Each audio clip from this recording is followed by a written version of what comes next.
Good morning, everyone, and welcome. This is Joe Scarice, co-founder and co-host of the Creative Bird Strategies House and podcast here every Sunday morning, 9:30 a.m.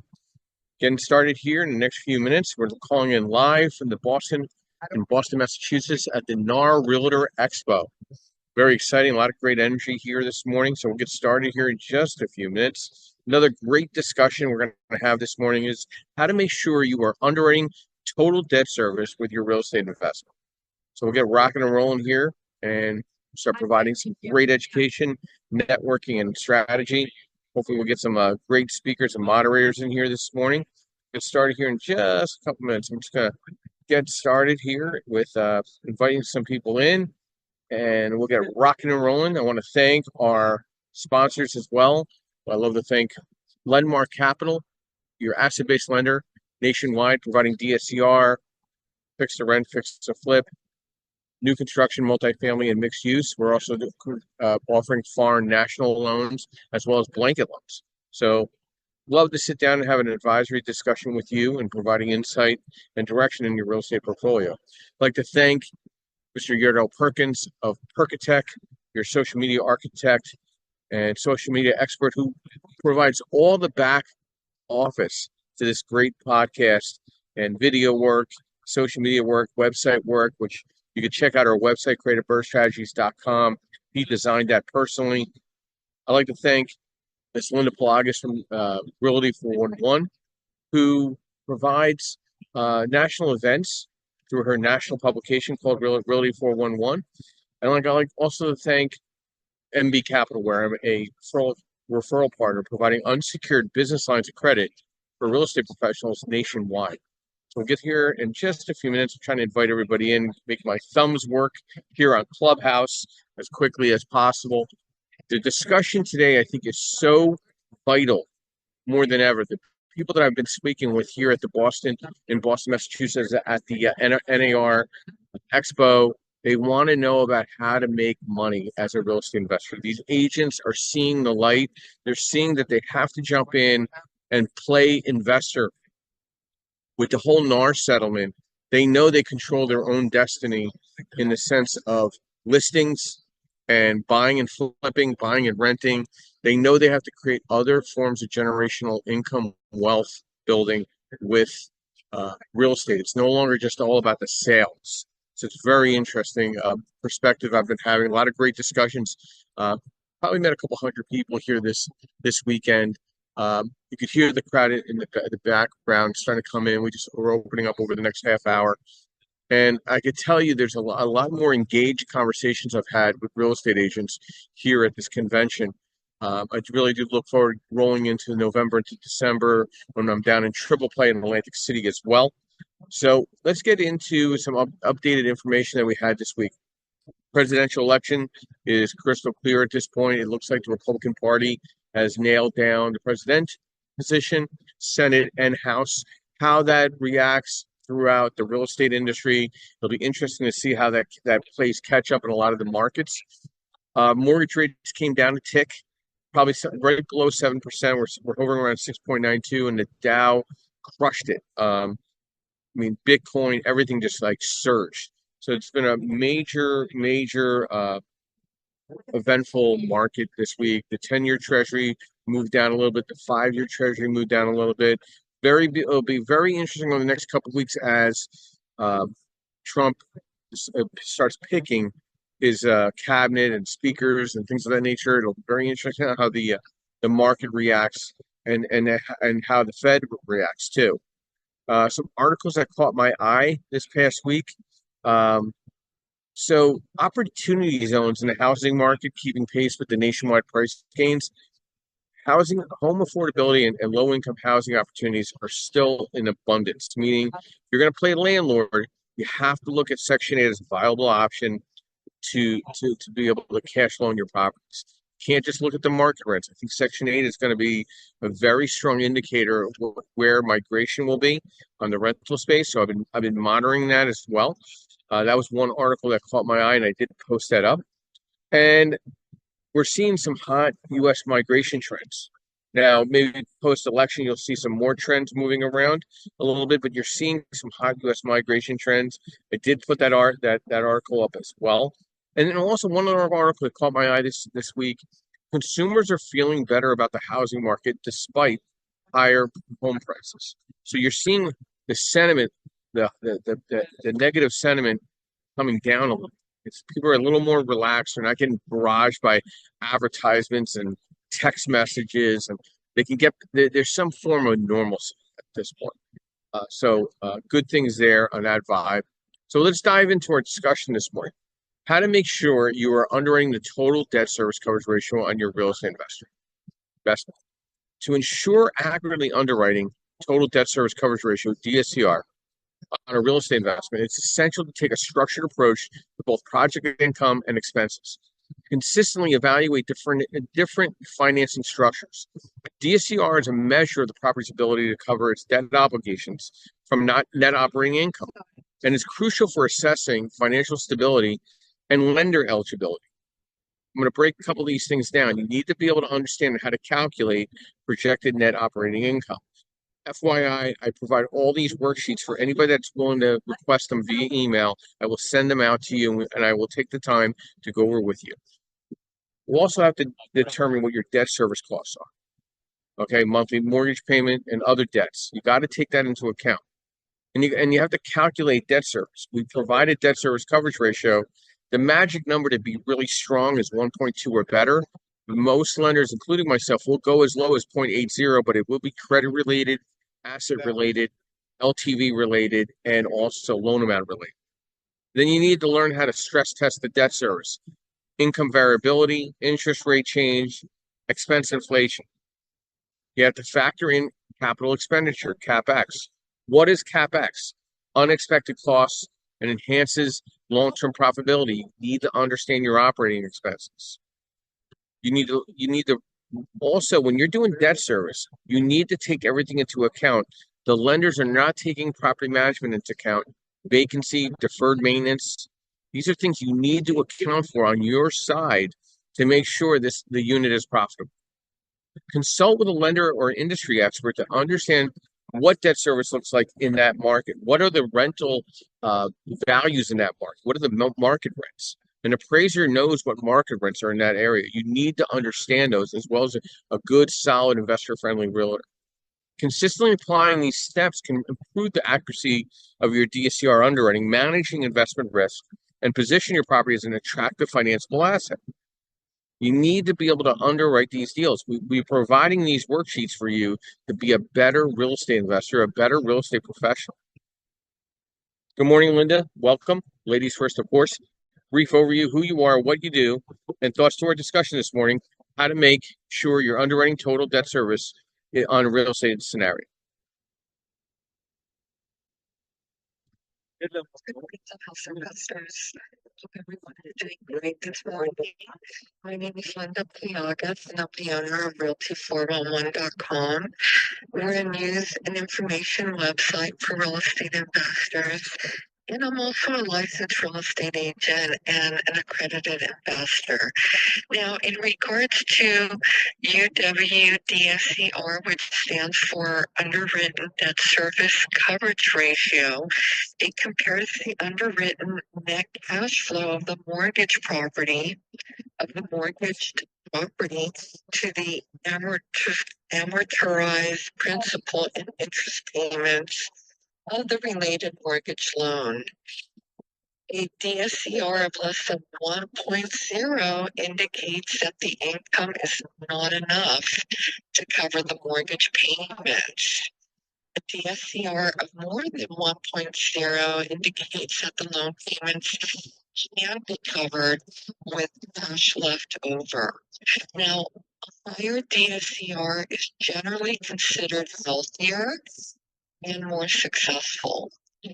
Some of the ways to make a deal work and improve your debt coverage ratio are, the most obvious is, of course, to put a larger down payment if needed, which I know can be very difficult for some investors. So another thing you can do is bring on a partner to help with an increase in capital. Also, I've known a lot of investors who go ahead and purchase a property, then they'll create additional income streams, maybe by adding washer dryer, laundry facility.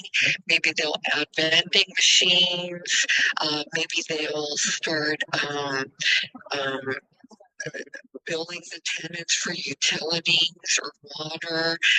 These are some methods that they'll use to increase the income. Then they'll trim the expenses.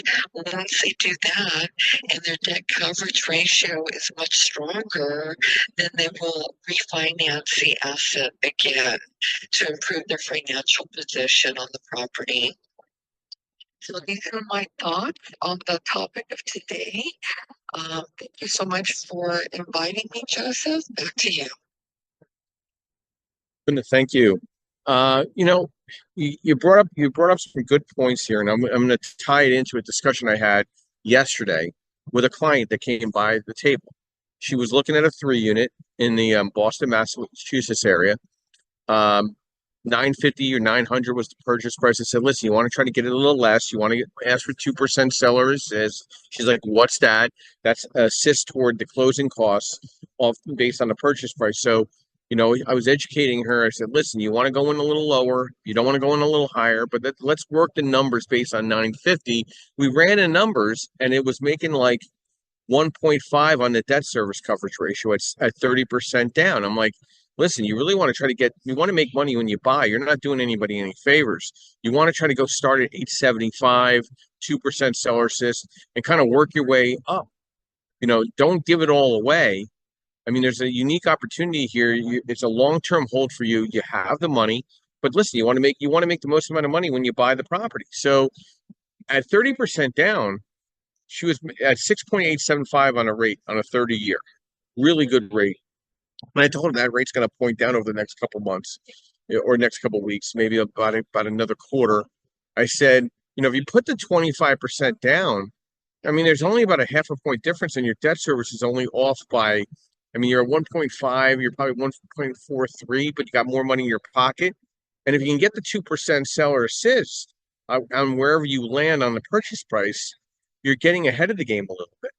And you're already walking into an income producing property. So she's going to go in at 875, even though they're asking 950. It's been on the market for a good month, which is not common in the market she's in, which is called Norwood. And I think there'll be an opportunity for her. She'll get it somewhere between 875 and 925 with 2% seller assist. Her debt service will be around 1.45 to 1.5. And then obviously she's making money when she buys. She's cash flowing. She's not looking to do a heavy renovation. She wants to just maintain and keep moving forward. It's a strong B market. She doesn't want to go into she doesn't want to be a Section 8 landlord. She wants to be more turnkey. She might even try to manage it herself for a little while. I said that's not always a smart thing because you're going to take it very personal. But you got to keep in mind management, maintenance, utilities, which is common area maintenance, vacancy rate, and repairs. The formula that I provide to everybody, the understanding debt service coverage ratio, breaks this down, takes everything into account.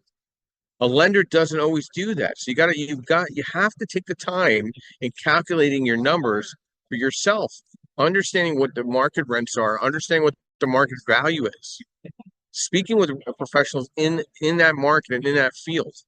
And you have to respect the fact that you're going to get a independent appraiser to come in and evaluate not just the market rent but also the appraisal value. So if she puts an offer at 875 and they agree somewhere between 875 and 900, but it appraises at 925 or 930, she's making money when she buys. And that's the key to accomplishing really good underwriting in the debt service space. Stephen, good morning and welcome. Brief overview who you are, what you do, and thoughts to our discussion this morning, how to make sure your underwriting is total debt service on the next real estate scenario. Stephen going once. I think he needed to do something. So we'll go to Justin. Justin, good morning and welcome. Brief overview who you are, what you do, and thoughts to our discussion this morning on underwriting total debt service on your next real estate scenario. Justin, you there? All right, go right ahead. You're breaking up a little bit.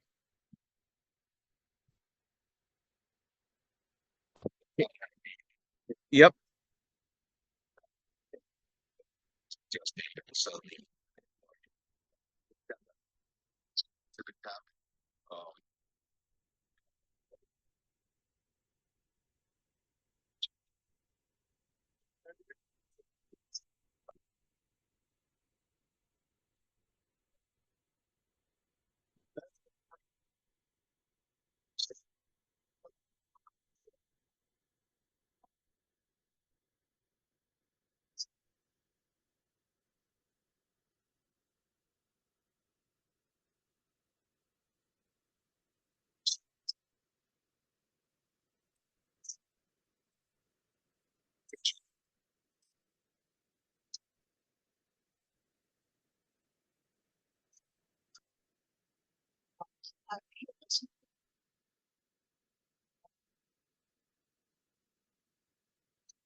Thank you, Justin. Appreciate that insight. I'm going to tie into that real quick too, as well. It's Joe Scarice, founder, co-founder, and co-host of the Creative Birth Strategy House, calling here in from Boston, Massachusetts, at the NAR Realtor Expo.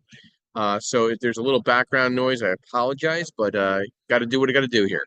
So, one thing that I heard from you is something that people do not focus on enough is the deferred maintenance of a property. They blame it all on the property manager and never blame it on themselves.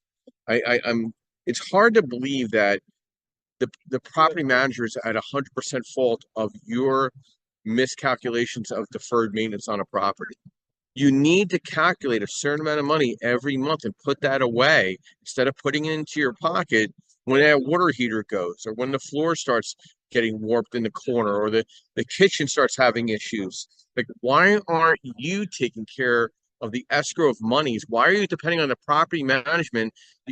Being proactive instead of reactive in real estate investing is so important. Don't wait for something to happen. Be prepared for something to happen.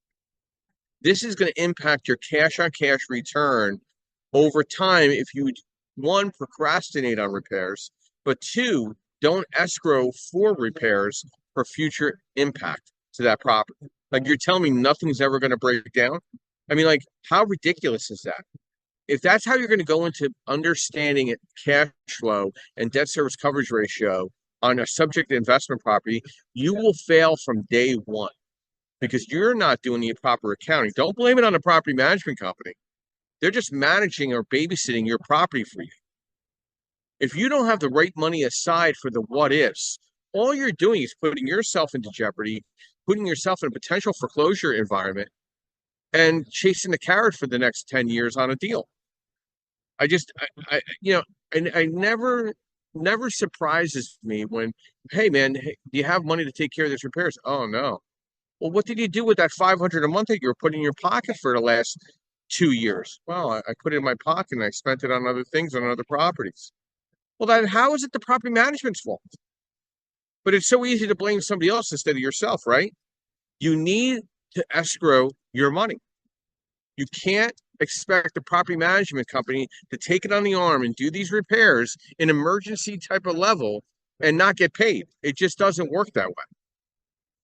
And it boggles my mind that, we go over this on the worksheets: property management fee, deferred maintenance fee, vacancy fee, common area maintenance fee.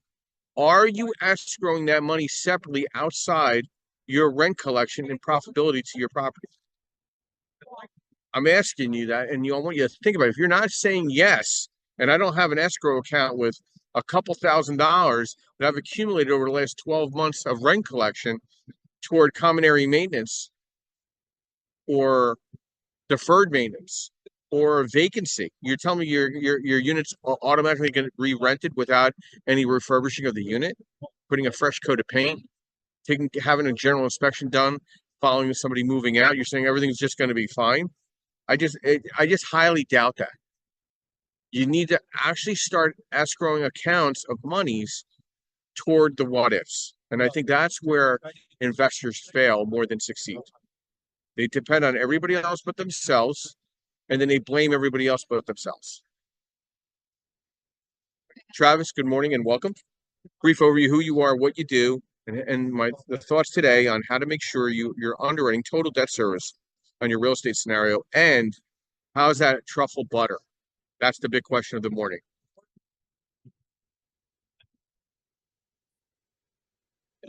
So good. It's the first time I ever had a steak in my edge, and oh my gosh, so yummy. Good.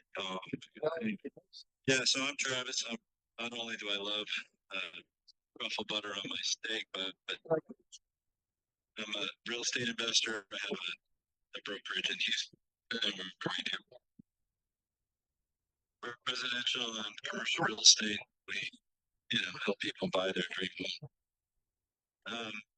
Yeah, Joe, 100%, man, on what you're talking about as far as blaming the property manager and people not putting aside the money.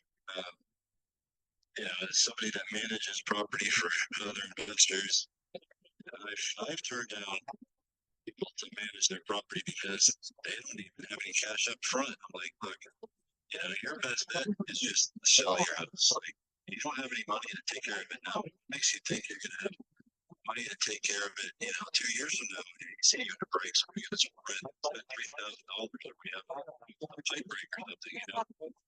So, yeah, I agree, man. People have to be realistic. And what we do when we manage property is we inspect the properties every 4 months. We go through the homes and we create a very detailed inspection report with photos and everything. And we share that with the owner. I don't even know. Some people don't even look at that stuff. And when we find something that's going on with the house, of course it's reported. And sometimes, most of the time, we need the owner's permission to get things done, right? Because everybody has a limit in their management agreement on how much we can spend without the owner getting involved. That's normally very low, maybe $300 to $500. You know, I started increasing mine up to $1,000 because just about everything is going to cost you about, you know, outside of major things like an AC unit. But 100%, and you got to budget and keep cash, you know, in the account for those repairs because they're going to come. And it really is going to, and how much you're going to spend is going to depend on how old the house is, right? So if you're buying properties that were built in the 30s, 40s, 50s that are on a crawl space, you know, and not too far from the downtown areas of the city, yeah, they're going to have a lot more maintenance and repairs than something that was built after the party plank was invented. And on all these properties where majority of the outside of your home is brick and hardy. There's not a lot to rot there. And just the water out of your doors and your garage doors, stuff like that. But yeah, if you're gonna buy a property, a duplex, triplex, whatever, and it's got a basement or it's on a crawl space and you got pipes underneath there, and you're gonna have a lot of maintenance. So I'm with you 100% there, Joe. Travis, thank you for the insight. I mean, what am I missing with real estate investors today? Not putting 1,000 to the side with their property management company for the what ifs. As we all know, everything costs $1,000 to fix, right? I mean, is that where we're going to get to? I almost think that you should escrow $2,500 per property with a property management company. I mean that's aggressive, but you know what? You won't have to. And listen, you can carry that money over to the next year if nothing happens, right? I mean, how much does it cost to turn over a unit? And what's your average turn time for vacancy right now in Houston? Just brief example, like, okay, so they move out, and in a perfect world, there's some light turnover and some cleanup. You know, that's at least $500, right? And then you got to.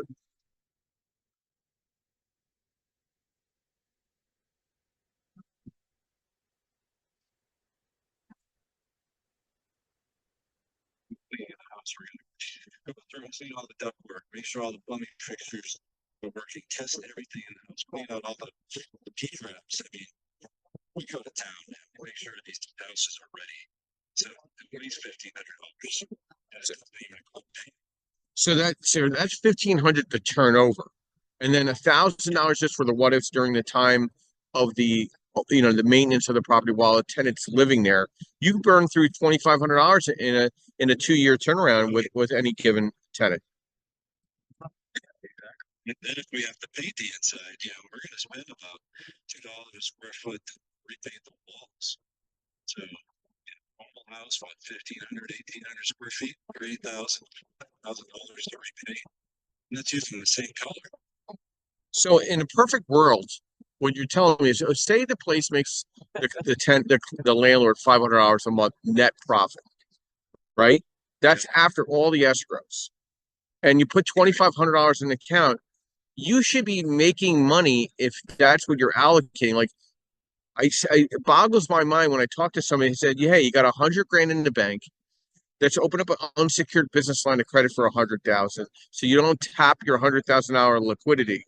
So you have money for the what if, but you also escrow those percentage points off the gross rent collection. And if you're still making $500 a month, and you have $2,500 sitting per door with your property management company, you're covering yourself over the next 24 months of an average tenant staying in that unit. Am I correct?" Yeah, you would be. You know, and if you should at least making $500 a month net, right? Plus they're paying down their principal, so they're making more than that if they actually looked at it on paper. Plus the depreciation of the asset, Yep. and a decrease in their taxes. I mean, yeah, they're making money. It just shakes my head.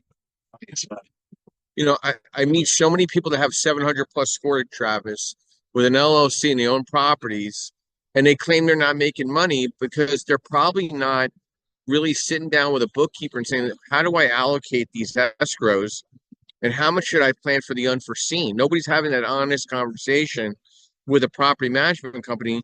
and they think they know debt service coverage ratio. They take a weekend workshop with somebody that flies in and sells them a workbook. But at the end of the day, that's just a piece of paper if you're not applying it correctly. So what like I could send all the worksheets out to as many people that ask for it, but do they actually apply it? And do they really understand what debt service really is to a lender? That's I see my more savvier investors, to be honest, they're putting anywhere between $1,500 to $2,500 away per property with their property management company. And they're also seriously escrowing vacancy and deferred maintenance separately and backing that out of their debt service coverage ratio and setting up accounts for it. I mean, they have multiple accounts for multiple per property. So I have a client that has 400 doors. He has an account for the rent collection. He has an account for the vacancy. He has an account for the deferred maintenance. And then he has anywhere, I think like somewhere $1,500 per door with the property management company. And he owns like almost 400 doors. It sounds like a lot of money, but in the grand scheme of things, he's actually making a lot of money and getting a lot of write-off. Yeah, that's great. Yeah. Well, and guess what? He's 21 years old. Yeah. So, you could start very young and just stay committed to this, or you could be one of those disgruntled landlords down the road being broke. And I think the more broke ones are not allocating correctly on cash return and the escrows for the elements of debt service coverage ratio, which remember, it's repairs, common area maintenance, it's deferred maintenance, it's utilities, it's vacancy. Vacancy is real. In the city of Philadelphia, average vacancy is 3 to 5 months. You're not making money for 3 to 5 months, but you're paying the mortgage still. So, any final thoughts, Travis, before we keep moving this train along? Yeah, it's real here in Houston too, man. I've got some that have been sitting now for 2 months at least, and they're not at that high a price point. So people aren't moving as much. It's definitely a different market than it was, just a couple of years ago. Well, I think as we go into a new, a political group, both House, Senate, and President, I mean, we'll see some changes, but it's not going to be like overnight. It's going to be rainbows and peaches and cream. I mean, listen, there's still very serious inflationary issues, serious economic issues. Okay, we have a commercial reset coming one way or another. It's here, and it's going to keep happening. How that bleeds into the residential market and the small landlord and the institutional landlord is yet to fully see. I mean, we're kind of looking through a shower drape and we really don't know how much impact this is going to be. But if you're not preparing yourself financially with a properly debt servicing your property now, what happens if you have 5 more properties? And that's the concern I have. Thank you, Travis.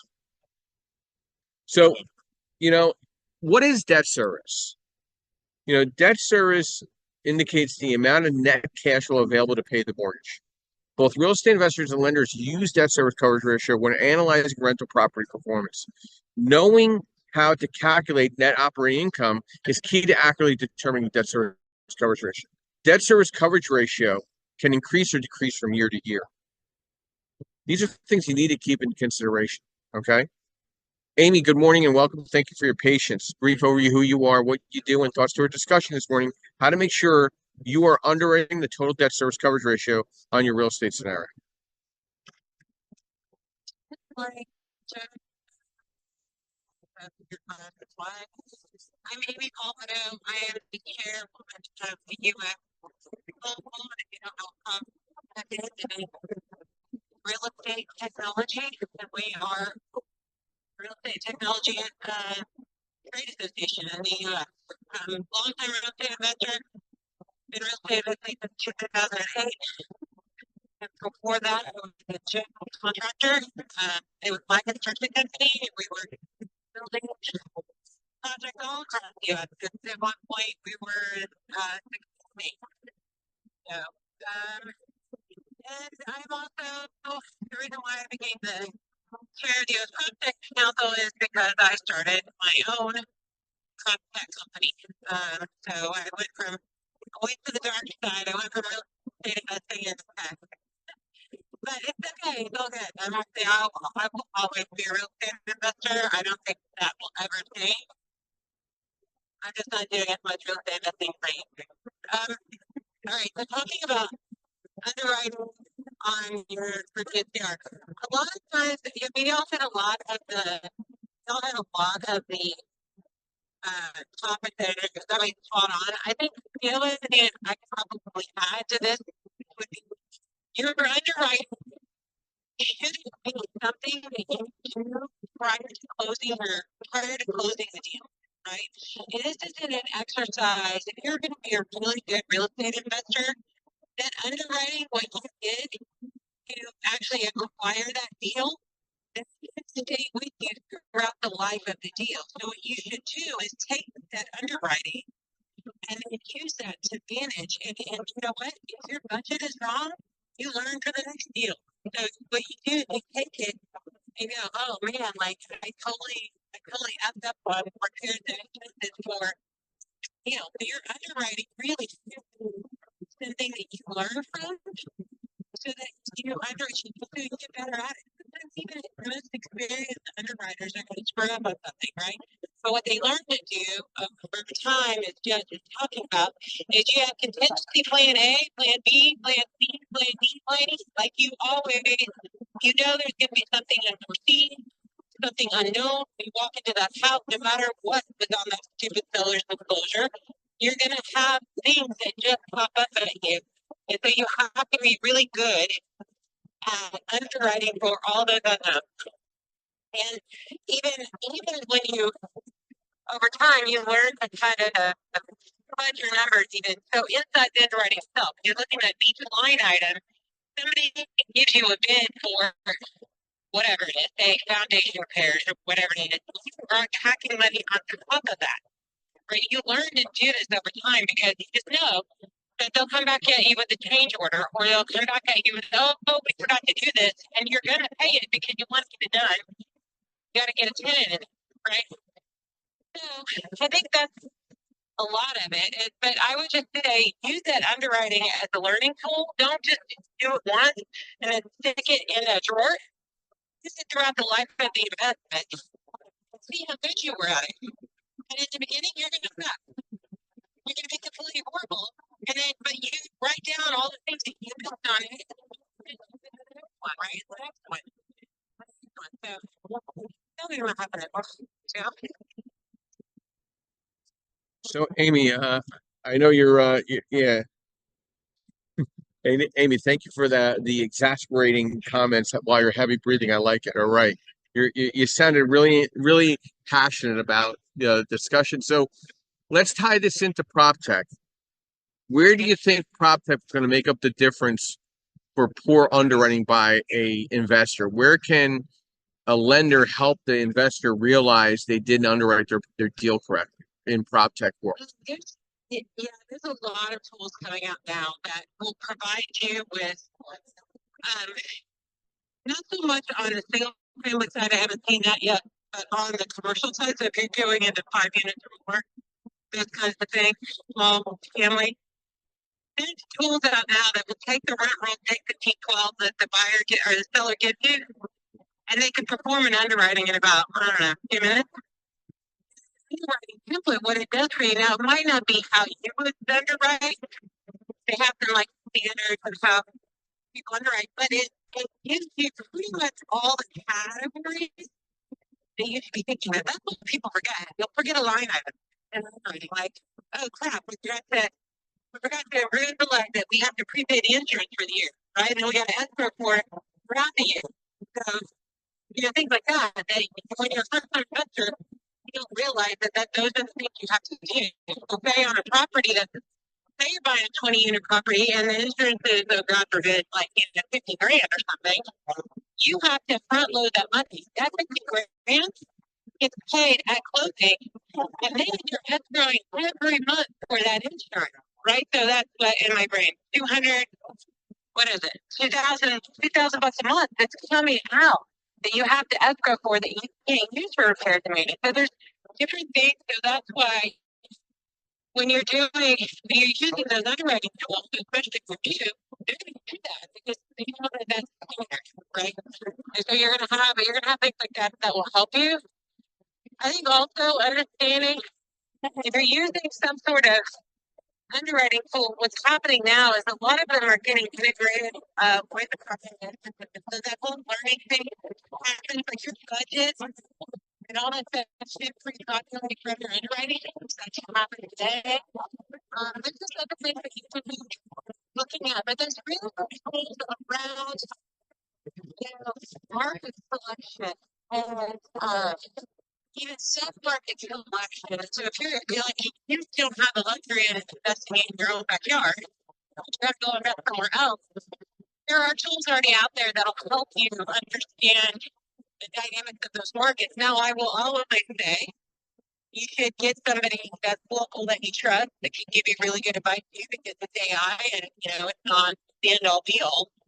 But it can help you like narrow down on certain markets that you want to target, right? So there is that. And I would think that over time with the DSCR loans, what's really going to happen, and what people always forget, is it depends on number one, the term of your loan, but also the terms of your loan. So if you are not paying attention to the terms of that loan, like they might say, oh, for the first year, it's okay for your DSCR to come out of one. But later, you might have terms of your loan where it says your DSCR needs to be a 1.3 or 1.4 or whatever it might be. And if you forget because you got the loan and you set the documents in a drawer, you don't really know where the hell they are. They're probably sitting at the title company. You have an obligation. And you need to make sure that they don't call a note on you behind the house that you're not. When they ask for later down the road, when the servicer comes and asks for, oh, hey, I need you to send us your financials for the year, and you've been violating the DSCR covenants of your loan, well, then you're in trouble, right? I mean, they'll work with you, they don't take it back, but you don't want to get there. Right? So you want to take it out and not know everything that deal is required, but what is the lender asking of you? What is your insurance company asking of you? You will have an inspector, and there might be something that the insurance says, if you do not fix this driveway, we will pull your insurance. And if they do that, then like your lenders, I mean, it's gonna get bad, right? So you gotta understand all that. There's a lot, Deja. That was Man, you did that while going up a hill, man. I'm impressed. That's very impressive. I'll let you breathe for a few minutes. To add to what Amy was discussing, prop tech solutions for managing debt service coverage ratio have been on the rise, helping real estate investors streamline underwriting, prove accuracy, and make more informed financing decisions. Tech solution leverage automation, data analytics, and real-time reporting, optimizing cash flow management and debt service coverage ratio assessment, ultimately enhancing investment performance. There's a lot of automated financial analysis software out there. There's definitely market data platforms with DSCR benchmarking, underwriting and scenario analysis tools. I provide you a true pricing sizer to price your deals out right from the source. Okay, so if you need that help to better underwrite your deals, whether it's yourself or your clients, you have to let me know so I can help you. Cash flow management and real-time debt service coverage ratio monitoring tools are very important in this day and time. In this tumultuous market, you really need to be a step ahead. And obviously, there's AI-driven loan qualification software, which I provide you software to see how it qualifies. And then and this is the thing. I don't take into account expense and capital expenditures, CapEx, but the debt service coverage ratio worksheet that's separately from my pricing sizer does, but you can add operating expenses in my pricing sizer just as an estimate to make sure you're covering yourself with management, common area maintenance, deferred maintenance, vacancy. And then you really want to understand rent and revenue management solutions. When choosing a DSCR focused prop tech solution, consider factors like the property's complexity, investment horizon, and the market's volatility. Most platforms also offer integrations with financial property management. I'll be going over to speak with Building in just a little bit. I'm hopefully going to be able to get them to come on here onto our call one of these weekends coming up in the immediate future. I'd love to have them on. We talk about them. I talk about that often. Is getting a property management software company on. I'm going to try to do that today. So we'll see how that goes. Allowing customized tech stacks that streamline underwriting and debt service coverage ratio monitoring. This is so important. You just don't realize. Enough people are not analyzing their properties correctly on the back end when they're doing a BRRRR. They think it's all going to kind of just pan itself out, and then they get pissed off when they can't get all their money back out on the refinance. That's not my fault. You miscalculated the repair costs. You didn't put any contingencies in for overages on your repair numbers. How is that suddenly the lender's fault? I mean, there's guidelines that we go by in the asset-based lending space. You shouldn't be cashing out more than 75% LTV. If it's rate and term, meaning no cash out back to you more than 2% of the loan amount, maybe we can get to 80%. But there's no guarantees, because then we have to concern ourselves with the over leveraging of the asset. What if the place goes vacant and it's a single family home and you're max leverage? Who's paying that mortgage if you have no money in your bank account? It's not going to be the bank. Banks can just take the property back. It's going to blight your credit potentially. You got to think about all this from a debt service coverage ratio perspective. You got to be a step ahead. There's some great opportunities out there, great markets, but if you don't plan accordingly, you'll put yourself in a really bad position. Steve, good morning and welcome. Thank you for your patience. Brief overview, who you are, what you're doing. Thoughts today are how to make sure you're underwriting total debt service coverage ratio on your next real estate scenario. Steve, are you there?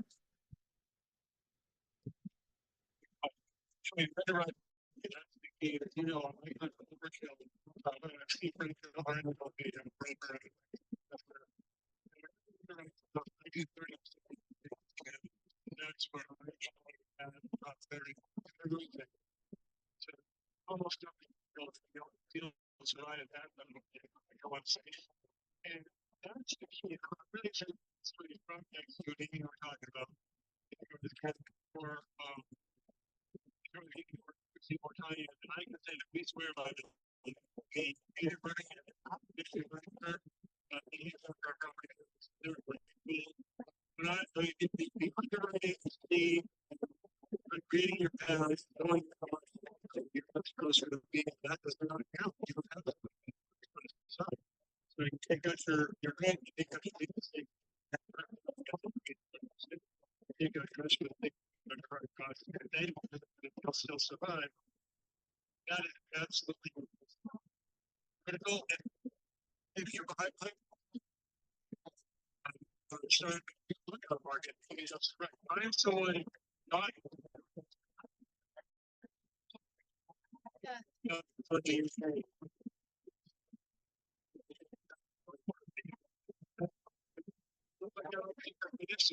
Israelite girls.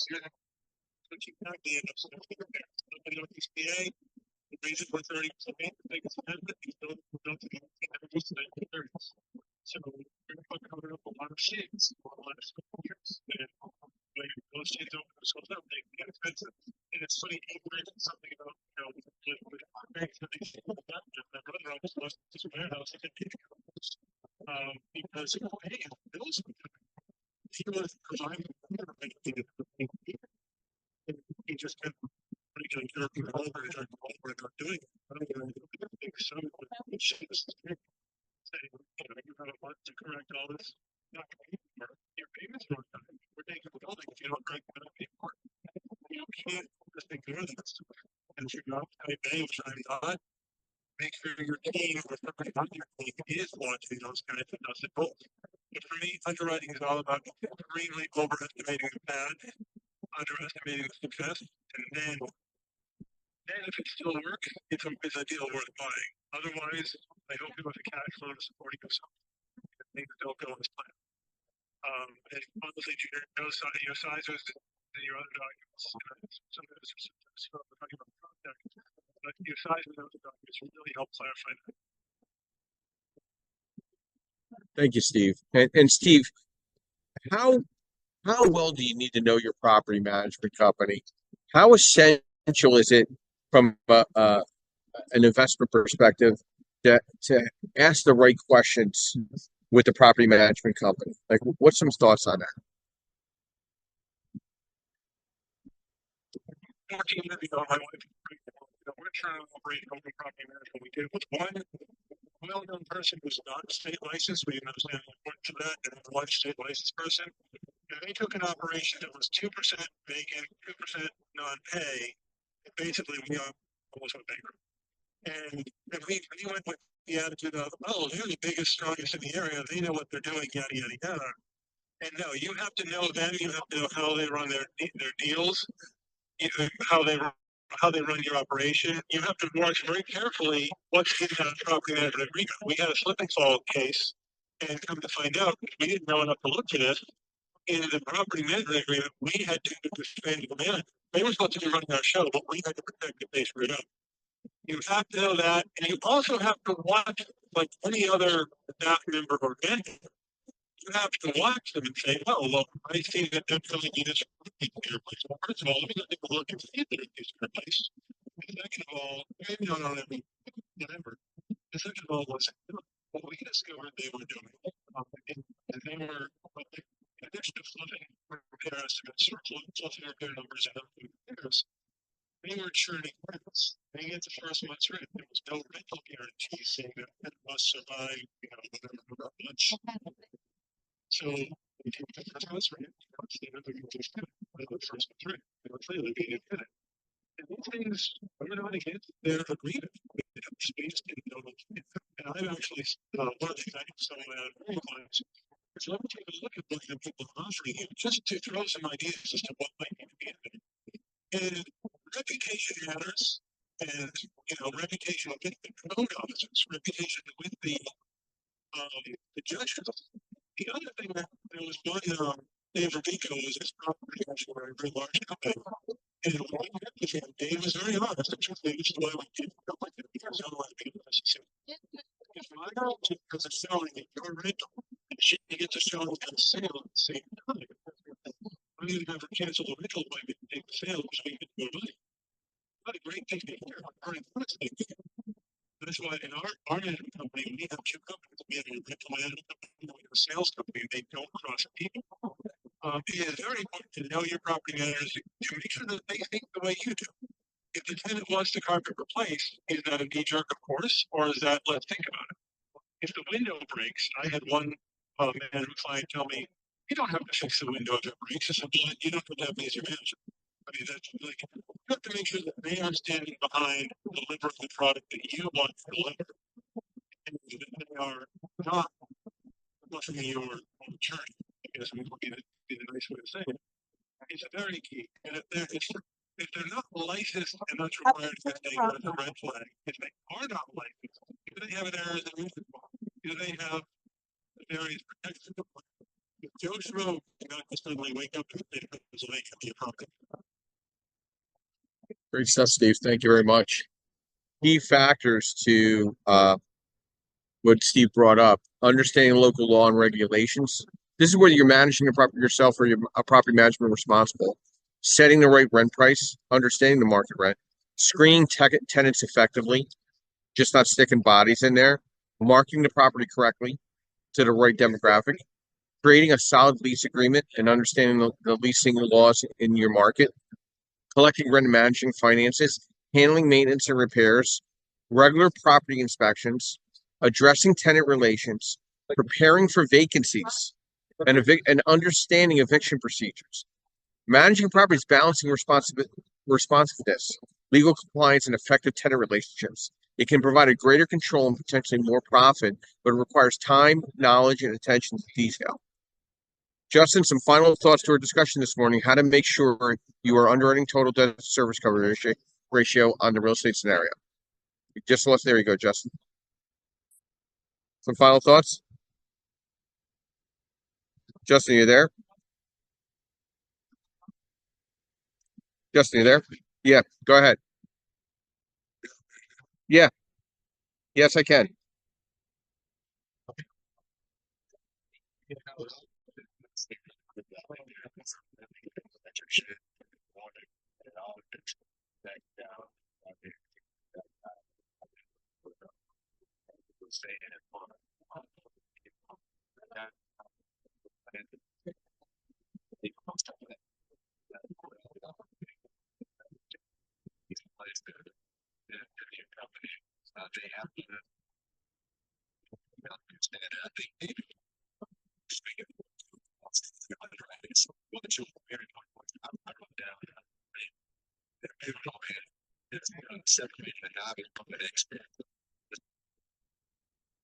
Thank you, Justin.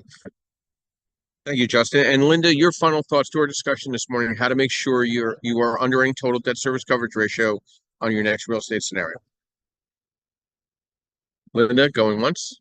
There you go. Yes, I am here. Thank you. Yes, final thoughts. Make sure the numbers are accurate. The numbers that you're getting from the listing into these staples. Make sure everything is accurate.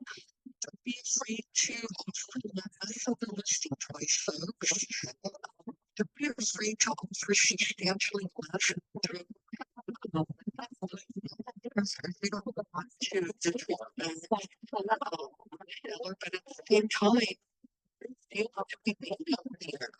And I have made deals where I offer substantially less, and other people even offer more, but they choose me.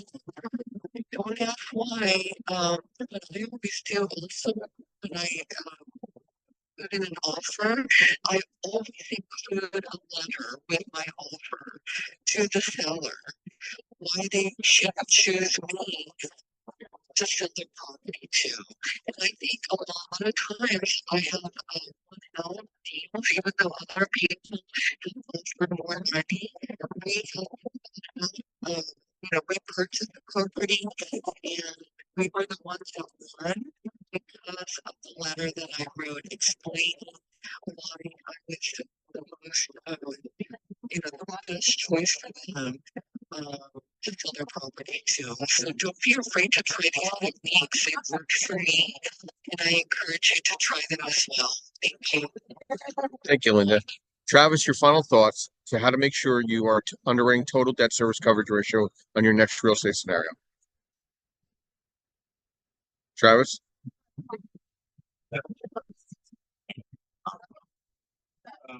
I like this, what you said right there, but let's say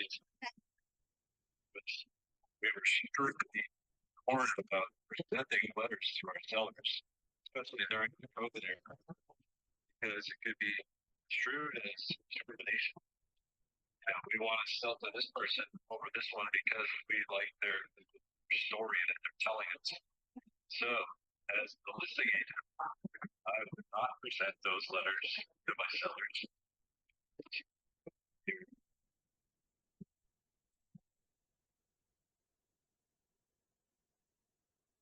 Did we lose Travis? Travis, I think we lost you. Travis, you want to come back in and let me know? Are you there now? Oh. Amy, your final thoughts to our discussion this morning, how to make sure you are in total underwriting debt service on the next real estate scenario. Sure. The other thing I would say, is you can make a good point, so Justin, about your team.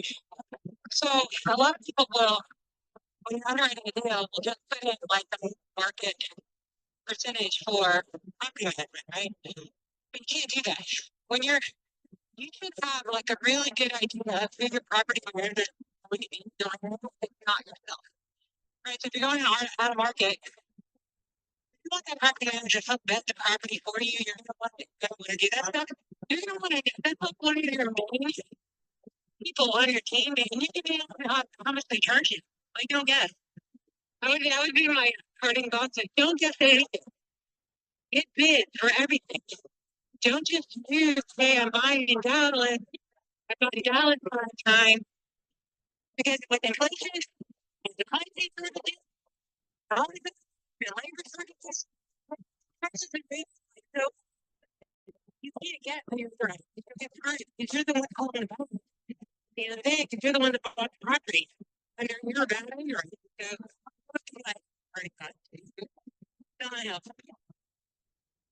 Just a quick comment. Sure, go ahead. I just want to make a quick comment about the letters. Now, we all know that real estate is related to, different rules regarding rear estate. So every state has different rules or regulations about real estate and what's appropriate and what's not appropriate. But in regards to the letters, I have been writing letters to listing agents and the sellers. They're addressed to the sellers, not to the listing agent. And I've never heard of it not being, kosher in California. Nobody's told me not to do it. And they actually really have helped me. I've gotten many deals because of them. And as I mentioned, other buyers have, you know, uh, have wanted to purchase a property and have offered more money. Yeah, we were the ones to get the property due to the letter. And the letter just explained why we wanted the property and what our future vision was for the property. So it was multi-family, and we told the seller what we wanted to do, including some of the upgrades and the repairs that we wanted to make. So that's basically what the letter was about. So I would encourage you to check into the legalities of this in your state and see, if you can do it or not. But we have truly helped me and my husband in our real estate investment career. Thank you, Linda. And Steph, long time no see. Your final thoughts to the discussion we're having this morning on debt service coverage ratio, underwriting your next real estate scenario. Hey, Joe, nice to see you. Great room as always. I've got my clients for life with DSCR. It's a phenomenal tool. I encourage everybody, agents and investors, both to get real acquainted with it. So this room is awesome. I just came up to back up travel with one service up that is for an agent who's licensed. It is a nationwide fair housing violation letter to present a buffer. So that sucked. Back before I got licensed, when I was flipping, I wrote left letters on every property I offered on, but it just because it does it does Interesting. Interesting stuff. Hey, listen, you know what? Everybody has their different tactics. Not everybody knows all the rules and regs. I'm so glad we have these. Yeah, I mean, listen. We're all giving our opinions, which is great. We're all great. We all play nice here and providing good real estate insight. I know every one of you here, and I want to thank everyone giving their insight. And not everybody's perfect in whatever they're coming across, but I think the objective of the Creative Birth Strategies House is providing good direction in the sense of strategy, understanding your real estate portfolio, understanding yourself as a real estate professional or service. And I think having these type of discussions, sometimes here on our podcast and then offline, is always great to kind of work things through. And that's why we have these different subjects every Saturday morning, every Sunday morning. But I do have an announcement. Next weekend is the next Saturday and Sunday combined events that we're having. We're no longer going to have Saturdays after next week. And Sundays, we're going to go to 9 a.m. Eastern Standard Time and go from 9 to maybe 10:30, just some of the conveniences and things that we're doing now and some of the events that I'm involved with. And we're going to do a little more one-on-ones. I got a lot of events coming up. We have a mastermind Monday night here in Philadelphia. No, not here, I'm in Boston right now, but in Philadelphia Monday night. We have a cigar event coming up right before Triple Play. We have holiday parties in Lehigh Valley and Philadelphia. If anybody's interested in coming into Philly on a Friday, stay the week holiday party, December 20th. So if you'd like to come in, let me know. We have a deal or no deal in South Jersey. We're going to be underwriting deals, underwriting debt service coverage ratio. This week on Wednesday, we're having an art of networking discussion at another event. So please follow me on LinkedIn and Facebook and get part of our email distribution so you can stay abreast of everything that's going on. I'm also, Steph, I'll be up in Rochester next Thursday. Yep, I'm going to the Rochester Trade Show, Rochester REIA Trade Show next Thursday. Not this Thursday, next Thursday. Is the 12th this Thursday? Yeah, so this Thursday. Yep, I'll text you on the way up. I'll be up there. So Yeah, so I'm going to the trade show, so I'm excited about that. So I'm trying different venues. I'm calling in from the Boston, Massachusetts Convention Center at the NAR Expo. Very exciting. Thousands of real estate agents and service providers here this weekend. I want to thank everybody for tuning in. I want to thank our sponsors. I'd like to thank Linda Pelagas of Realty 411. I'd like to thank Mr. Gerdell Perkins of Perkatech, providing insight and strategy for social media strategists for real estate professionals. I want to thank MB Capital, your referral partnership with my referral partnership with them, providing unsecured business lines of credit for investors nationwide. And then obviously I want to thank Lenmark, where I'm a senior loan analyst, providing asset-based lending nationwide at DSCR, fixed to rent, fixed to flip, new construction, multifamily, mixed use, and blanket loans and portfolio loans. And my quote this morning, your hard work will pay off. The right people will show up. Your dreams will come true. Everybody, please affirm yes. And everybody have a blessed Sunday morning. We'll be back here next Saturday morning, 8 a.m., and next Sunday morning at 9:30 a.m. Eastern Standard Time. Following that, every Sunday, 9 a.m., providing education, networking, and strategy. I'll be ending the room in the next 30 seconds. Thank you, and have a great Sunday.